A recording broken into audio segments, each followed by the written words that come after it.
తమ్ముడు ముక్తినూతలపాటి వాసు పంపించిన శుభోదయ సుభాషిత శ్లోకాన్ని ఆలపించి శ్లోక తాత్పర్యాన్ని వివరిస్తున్నాను. బంధుమిత్రులందరికీ నమస్కరిస్తూ.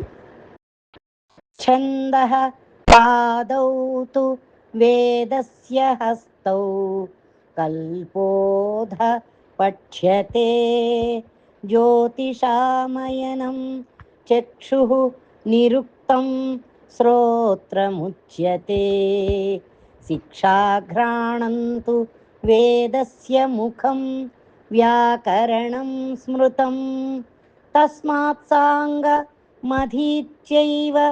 బ్రహ్మలోకే మహీయతే తస్మాత్ సాంగమధీత్యైవ